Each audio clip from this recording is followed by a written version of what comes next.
Ito, magbibigay ako ng tips sa mga GBBR users kahit anong brand pa yan. Mapa Tokyo Marui, GHK, BFC, WA, whatever, kung ano pa man yung mga brand na hindi ko nabanggit.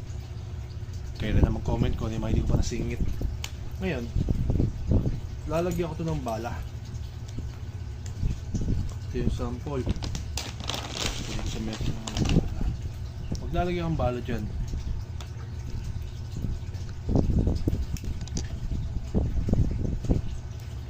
Limang bala nilagay ko, 5. Ngayon, ang tip dito, i-standby mo, hindi mo ilalaro.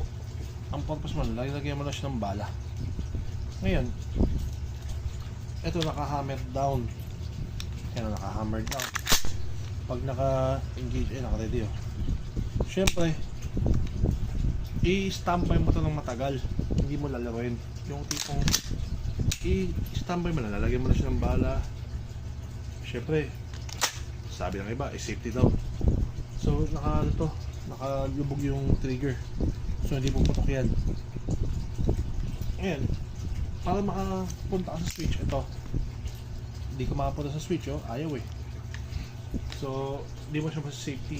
Kakasama yung beses, then safety. Ayan, safety na yan. Ngayon, i-standby mo ng isang araw, walang gamit-gamit, 2 araw, 3 araw, kasi kesyo naka-safety naman, ligtas naman siya, di siya babaril, and matigas, naka-safety na yan. Ngayon, i-standby mo ng ilang araw. So maganda naisip mo, ang problema mo, hihina yung tension spring, yung hammer, yun yung bibigyan ng lakas ng palo dito sa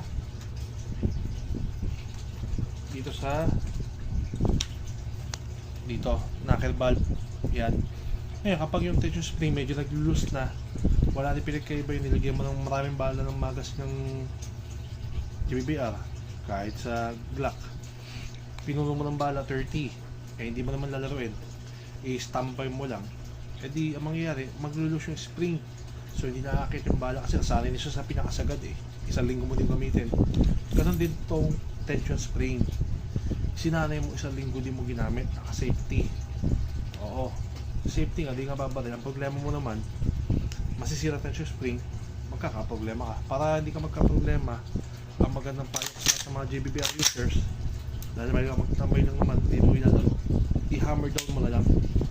Pag naka-hammer down, then lagay mo yung magazine, saka mo na iputok pag talagang i-gagamitin mo na. Yun ang advice ko.